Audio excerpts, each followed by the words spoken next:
guys, j'espère que vous allez bien. Bienvenue chez Ladoa. It's about everything. Et cette fois-ci, il y a eu des petites altercations qui sont faites ou sinon une remise en considération qu'on doit voir. On va le prendre comme ça. Je sais, j'ai pas d'autres mots pour l'expliquer. Je sais que des fois, on entend beaucoup de choses qui se passent et suite à ce qu'on entend, mais on peut... on peut prendre la sympathie en sachant que certaines personnes ont vécu, mais tant que la personne ne signale pas qu'elle a réellement vécu ça, il faut faire attention. Il ne faut pas placer quelqu'un en position de victime si la personne n'a pas dit qu'elle était une victime. Et c'est le cas de Foxy Brown. Et Foxy Brown, c'est une légende vivante. Même si l'industrie l'a traité un petit peu, l'a reclassé un petit peu trop rapidement, c'est dommage. Mais Foxy Brown, je vous conseille déjà, je vous dis, prenez un temps, après cette vidéo, ou prenez une pause, allez écouter les sons de Foxy Brown. Vous regardez les Cardi B de maintenant, les Nicki Minaj de maintenant, ou John Paz de maintenant. Moi, je dis que Foxy Brown était cette essence-là. Elle a démarré le tout. Certaines personnes vont me dire que c'était Lil Kim. Moi, je continue de dire c'est Foxy Brown. On a chacun notre énergie. Moi, j'aimais mieux l'énergie de Foxy Brown aussi, peut-être. Donc, j'y vais sur ce. Et Foxy Brown, elle est revenue sur les réseaux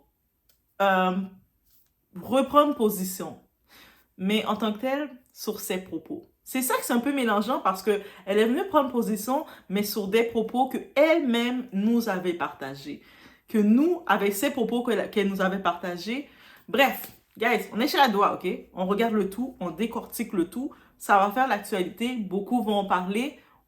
J'ai pris un moment pour aller rechercher des petits bouts de ces fameuses déclarations qu'elle avait faites il y a plusieurs années de ça, parce que je me rappelle qu'elle-même nous avait dit ça, et ça avait fait le tour de la toile, et suite à ça, il y a l'image de sa relation avec Jay-Z qui est restée à cause de elle-même.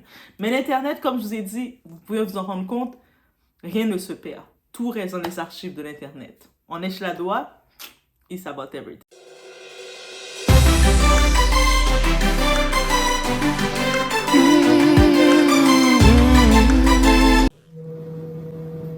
Donc, la doublure, le bébé, oui, on en a déjà parlé. Notre histoire va au-delà de la musique, on le sait. On connaît les rouages de ce métier. On s'assoit et on se moque de ces rumeurs. On en rit, tout simplement.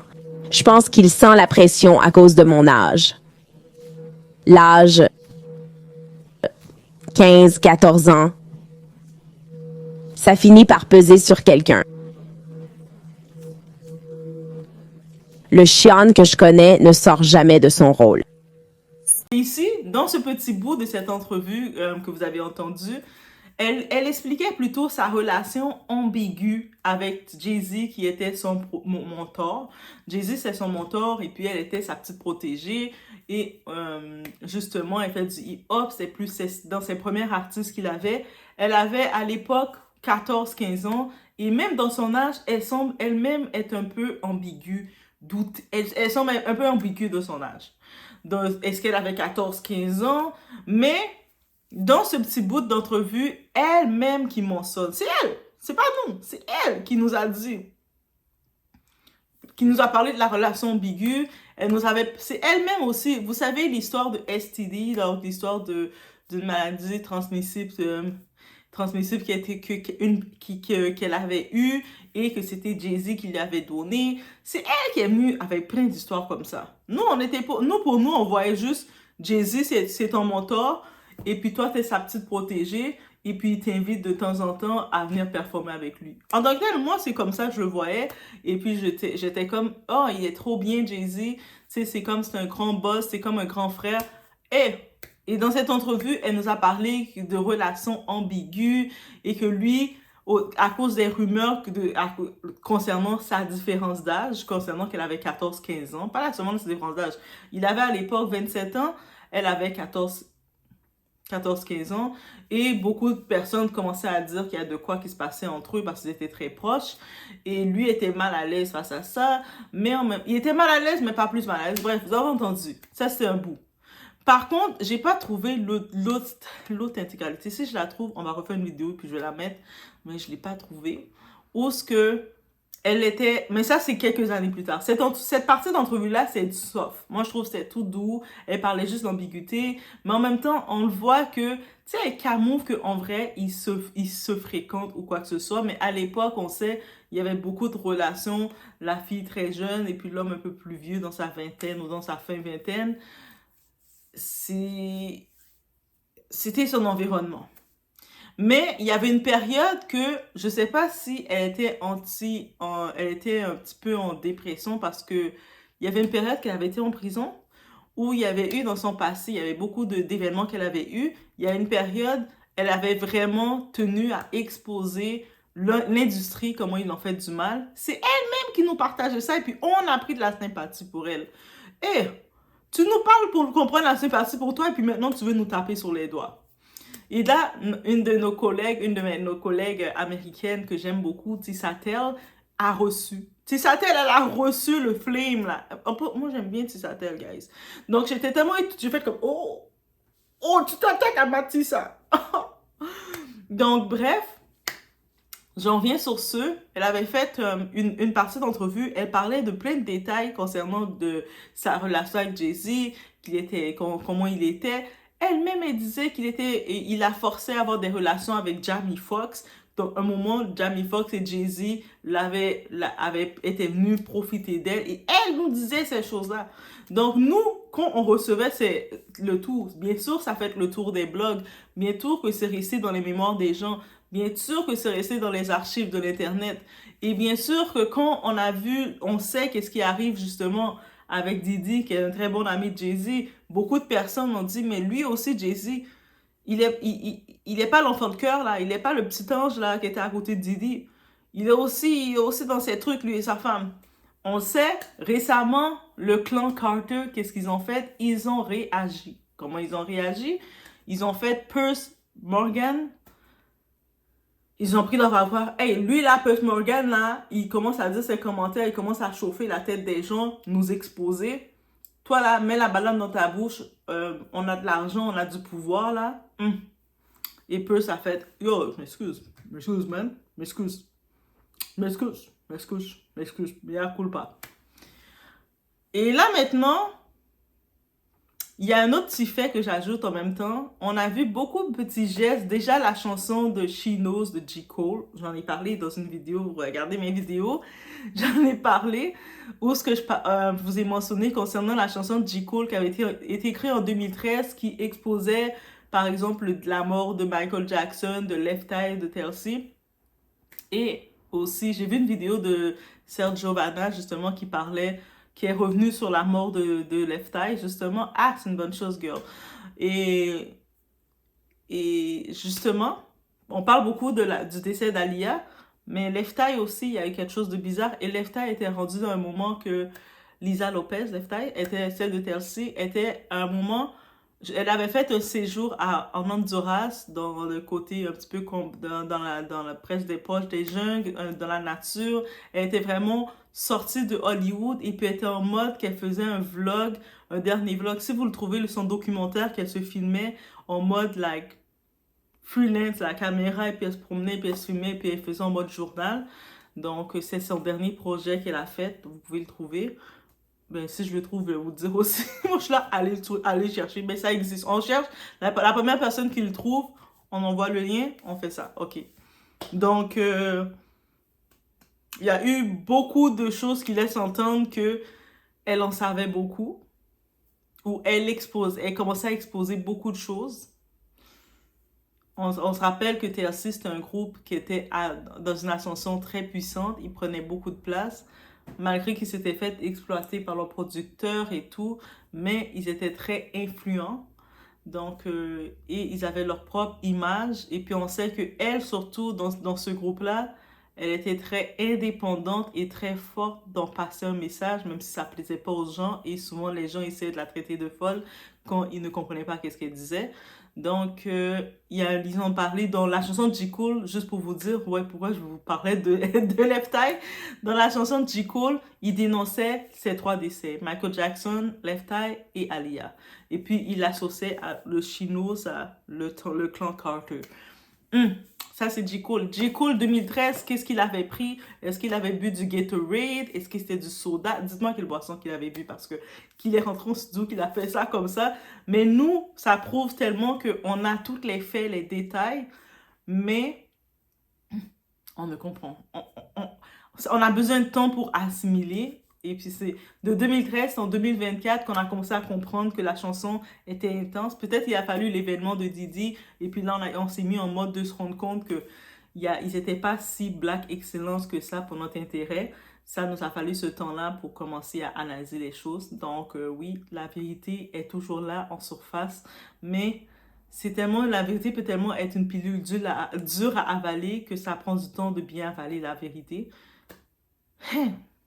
Là maintenant, j'y vais sur le cas de Foxy Brown qui revient en arrière, qui revient sur ces paroles qu'elle avait dit. Je ne sais pas si elle ne sait pas comment l'Internet fonctionne, que même quand elle avait dit le tout, ce n'est pas des déclarations sur Internet qu'elle avait faites, mais tout était enregistré. Ces enregistrements se sont retrouvés sur Internet, se sont remis. Donc, ça revient.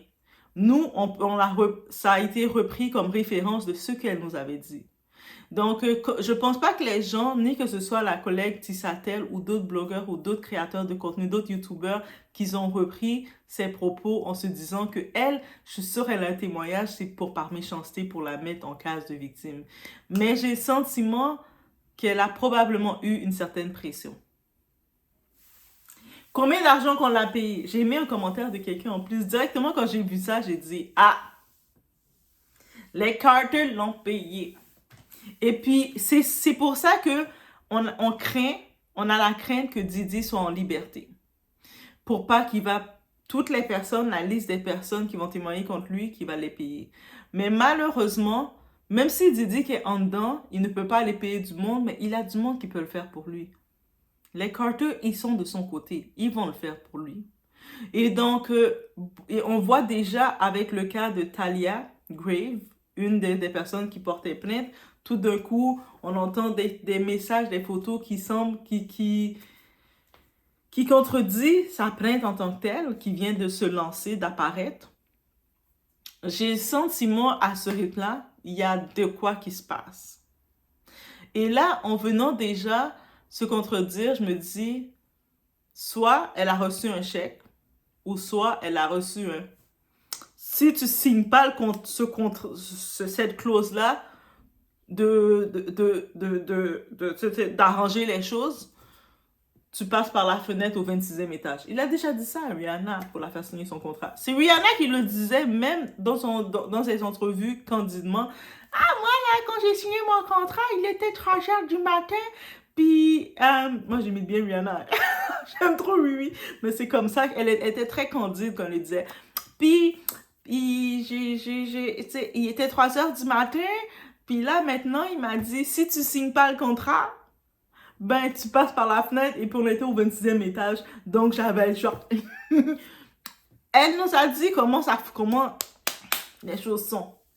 Donc là, maintenant, on s'entend que les bruits de Foxy Brown, le nom de Foxy Brown commence à revenir. Lui, ça ne fait pas plaisir. Il ne veut pas non plus retrouver une histoire que le cas de Didi, c'est chaud. Il voit comment c'est chaud pour Didi. Des anciennes personnes viennent parler. Lui est en train de nettoyer déjà. Ceux qui sont encore vivants, il les nettoie. Parce que au moins, c'est facile. Quand la personne est plus vivante, ben, elle peut plus vraiment parler. Par contre, les morts, ils apportent des signes quand même, on le sait. On est spirituel, on le sait. Mais, au-delà de ça, ils peuvent pas parler de la même façon. Donc, tu as un peu plus la paix avec quelqu'un qui est mort. Tu sais, comme le mort, là, il est mort. Kim Porter, là, elle dérange pas Didi. Les enfants, ils ont juste dit, non, c'est pas vrai, le livre, c'est un mensonge. Notre père était super gentil avec notre mère, même s'il avait plein d'autres femmes sur elle, même s'il la trompait un peu, même s'il faisait des choses bizarres, même si, mais il était super un bon papa avec elle. Et c'est tout. Guys, n'est-ce pas? Les enfants l'ont dit, c'est ça?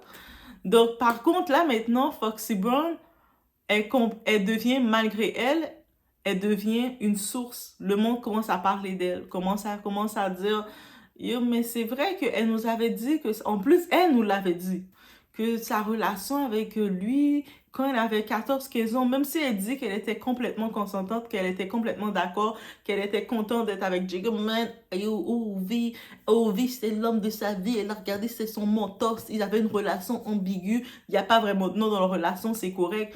Mais t'as 14-15 ans, le gars a mi-vingtaine, là, il est plus grand que toi.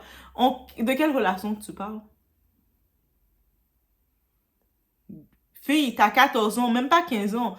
Parce qu'elle était ambiguë sur son âge. Elle le sait qu'elle est ambiguë. Même dans l'entrevue, elle était 15, 15, 14. Tu sais, c'est comme t'avais quel âge? Avec elle, t'avais 14 ans. T'étais plus sûre de ton âge?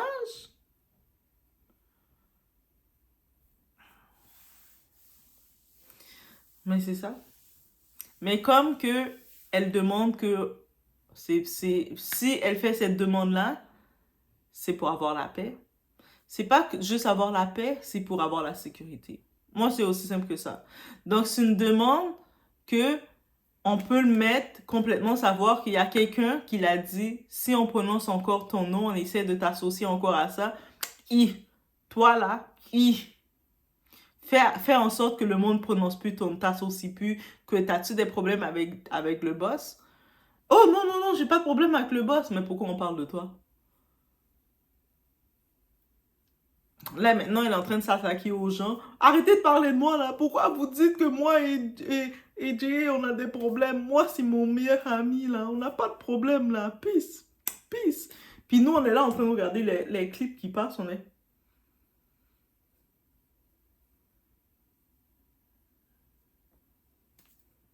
OK. J'imagine que c'était un PR move. J'imagine que c'est du côté qu'elle voulait faire du PR, faire de la promotion, faire un peu de marketing. Donc, si c'est ça, mais c'est dans l'époque, il y avait une façon de faire du marketing. Donc, qu'est-ce qu'on peut dire d'autre? Elle a choisi. Donc, c'est ça. On reste sur ce point-là. Laissez-moi savoir, vous, qu'est-ce que vous en pensez? On se retrouve au prochain vidéo. Vous savez, je ne comprends pas la leçon dans un simple accident d'avion. Je ne comprends pas la leçon dans la tragédie du 11 septembre. Je ne comprends pas cette leçon du vol 587, mais il faut juste l'accepter pour le moment. Car c'était un homme merveilleux. Alors pourquoi lui? Je veux dire, je sais que j'ai fait beaucoup d'erreurs dans ma vie et je sais que j'ai été, vous savez, dans des situations difficiles aussi. Donc, s'il meurt, vous savez, d'une manière si tragique, comment vous savez? Comment nous ou moi personnellement?